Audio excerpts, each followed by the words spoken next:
Hi everybody, and welcome back. Remember, we're reading Survivor Diaries Overboard. And we are left off with chapter 4, and we're picking up with chapter 5. So first we're going to read the last 3 paragraphs of chapter 4 to get us back and recall what happened. Because remember, we have Marina, who's in the ocean. We've got my dog there kind of visiting along there. And they're both stuck after their ship capsized. So here we go. I lifted my head and got a wave hard in my face, wiping my eyes. I couldn't see the ships anymore. It looked like a cloud was tumbling over the mountains. The wind howled behind us, screaming like a wild animal. It tried to tear us from the board. Waves smacked my back, but I started to become aware of another noise. It sounded like wet breathing. It was right behind us. I twisted, but I didn't see anything. What was that? I kicked to get away, and the breathing returned. Closer. I turned to look over my shoulder, and then the other, and that's when I saw it. A dark head with big eyes staring right at me. Chapter 5. Ah! I splashed water at the thing, and the head dove under. What? Marina asked. There's something following us, I yelled. The head popped up again on my side of the board. It was so close I could see long nose slits. They opened wide and then they closed. Its wet breathing sounded kind of like a hissing snake. Harbor seal, Marina said. She smiled weakly and adjusted her grip so she could turn over and look at it. It's coming over to watch us. That makes sense, she said. Our boat's called the Selkie. That's a half seal, half person. It's a myth, like a unicorn. People in Scotland used to call them Selkies. The seal dove on under again. Marina rolled back to her stomach. Now we have our own protective Selkie, she said. It didn't seem like it was protecting us, though. It popped up again in front of us. The head was sleek and black with gray specks and white whiskers. They were long and coarse, sticking straight out like whiskers of a cat. Some poked up like eyebrows, too. I followed the whiskers down to meet the seal's gaze. Her big dark eyes were soft and sort of sad-looking. I felt like the seal was sorry for this that had happened to us. She was looking right into my eyes. She's not so bad. I hoped she would stay with us now. She made me feel better somehow, like we weren't alone out here. I wish she could give us a tow to shore. I looked around for the line of cliffs that marked the shore, but couldn't see it anymore. I couldn't see anything except a cloud. It had crept along the water and wrapped us up. It seemed like we were in our own world, and it had gotten a lot smaller. Fog. That's bad, Marina said. Hard for the Coast Guard to find us. Her lips now had a blue tinge to them. I flexed my fingers. They felt fat and awkward with cold. How long had we been out here, bobbing in the waves? It felt like days. Got to get warm, Marina was saying. She only had a life vest over her coat, but I was wearing a thick insulated suit with wide cuffs and a zipper up to the chin. Did you want to wear this? I said. She shook her head. No, but both of us will drown. Keep it. It's too hard to take off in the water. Her face was pale and she shivered violently. She wasn't looking good. My heart started to pound again. How could I help her out here? When were the rescuers going to get here? Could they come in the fog? What was I supposed to do? Why was this happening to me? The seal popped up again, next to me. She spun like a top and peeked out at me as if to check whether I was watching. Hi, seal. I'm watching. Come on, stay with me.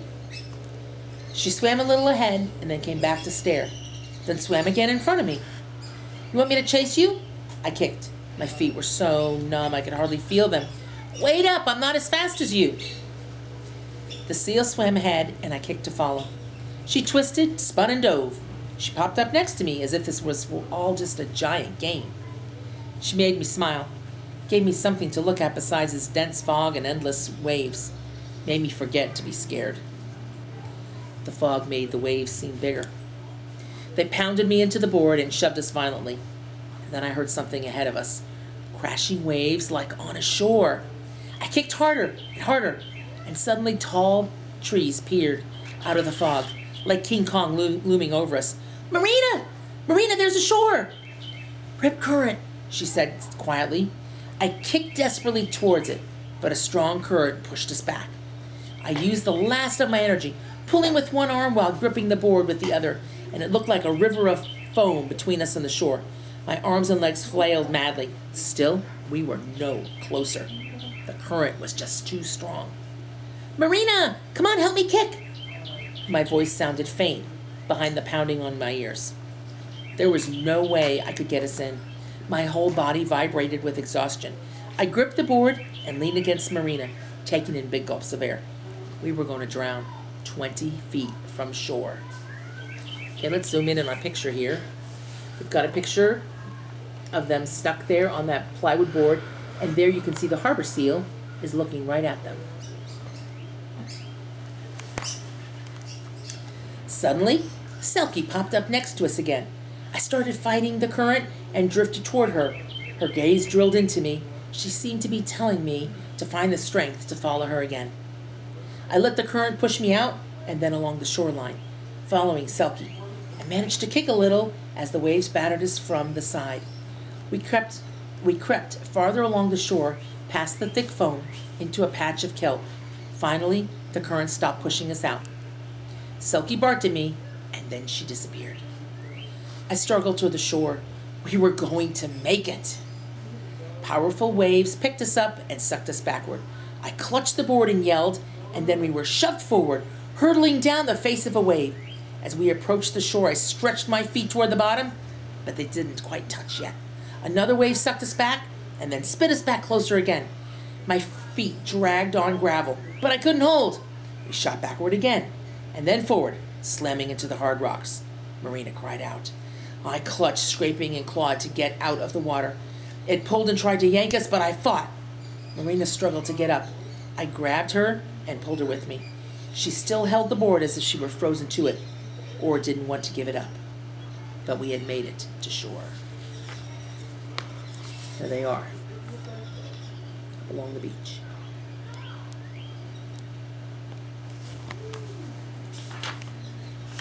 My legs shook so bad I could hardly stand. In my desperation to get out of the water, I stumbled and fell.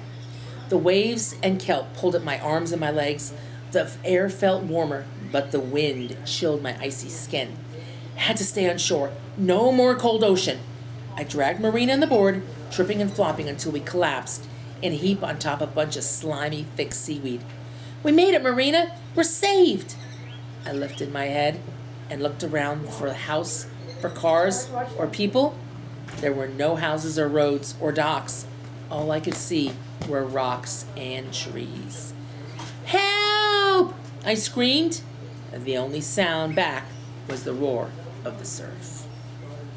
That is the end of chapter 5. Chapter 6.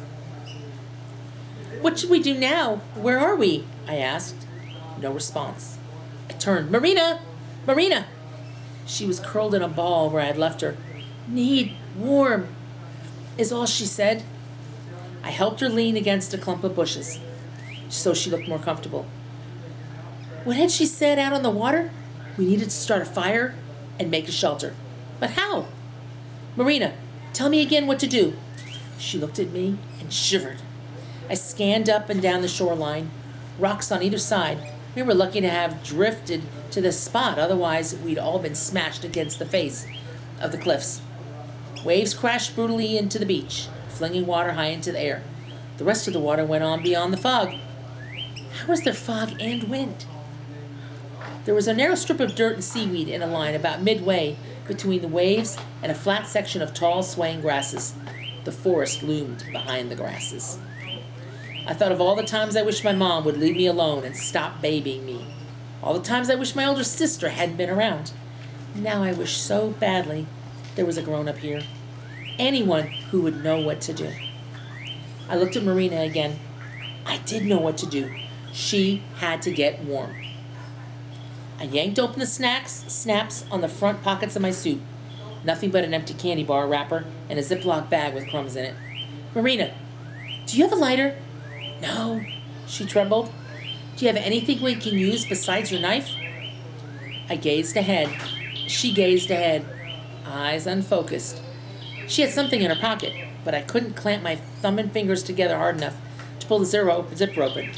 I realized I was shivering too. My feet felt like blocks of ice. Both of us needed to get warm. Coach used to make us do burpees to warm up. I dropped to the ground, my hands in the wet gravel as I did a push-up, and then leaped up with my hands in the air. Again, down to the ground. Push-up, jump. My heart started to pump. My breathing came faster. I hadn't done burpees since I quit the team. They were harder than I remembered, but it worked. I could feel and move my fingers. I yanked my zipper down and peeled off the suit. Kneeling next to Marina again, I pulled off the little vest she was wearing and helped her into my suit. It was wet, but still warm from my own body heat. She yelled when I tried to stuff her right arm into the sleeve. My wrist! It looked swollen and sort of purple under the skin as she cradled it to her chest. When my friend Chad had sprained his wrist, breaking a fall on the mats, Coach had wrapped it up so it wouldn't move during the trip to the hospital. Searching the ground next to us, I found 2 straight sticks and held them up next to her arm. Hold these. You don't have any tape, do you? Then I got an idea. I tipped the lace out of my right shoe and tied the sticks with it. Marina still had her bandana around her neck. I reached under her hair. The knot was wet and hard to undo, but I got the bandana free and laid it out in a triangle like Coach had done with a piece of cloth from the first aid kit.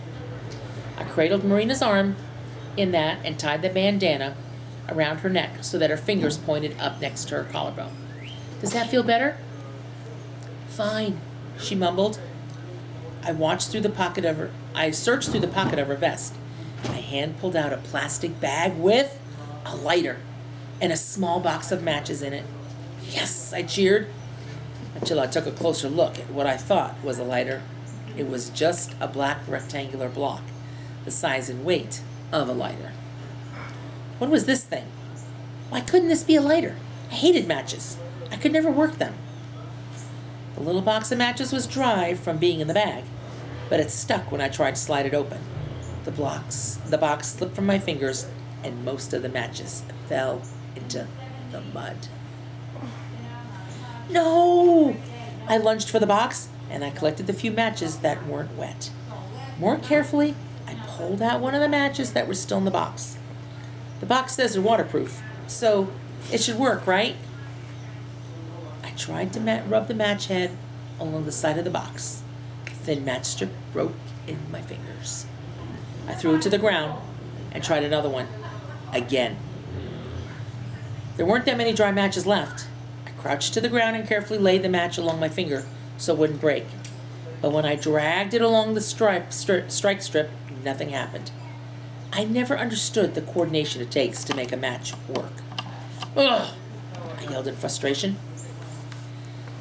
I looked up in surprise when I felt a splash. I'd been so focused on the matches I hadn't noticed what was going on around me. My attention now traveled to the line of seaweed and sticks. The ground above that line was lighter color than the other side, closer to the ocean. Now I understood that this was how high the tide came, and we weren't on the right side of the line. Calm down. I had to concentrate. I had to get ready to light the fire. I didn't have anything prepared to burn. I needed to stop my panicking and think. What had Marina said about how much time we had before we got hypothermia? If I didn't get this fire started, we were both going to die. I helped her crawl above the seaweed line to an area that was level with some boulders. Then I crouched behind the biggest boulder and scraped up a bare patch in the dirt. I piled some twigs and driftwood that I found lying between the rocks, and then I crouched over the pile and pulled out another match. I flicked it quick across the box, and it made a snapping sound like when Dad lit matches. It worked. The wind blew behind me and puffed it out. I could feel myself starting to panic again. We needed to get warm right now. I tried again until I had one match left. I focused on the match, pressed my lips together, lined up the matchstick against my finger. This one would work. I had the hang of it now. I flicked it across the matchbox. The match flared up bright and then died. I was left with nothing but a smoking match and darkness falling fast. That is the end of chapter 6. Stay tuned and join us again tomorrow for the next chapters.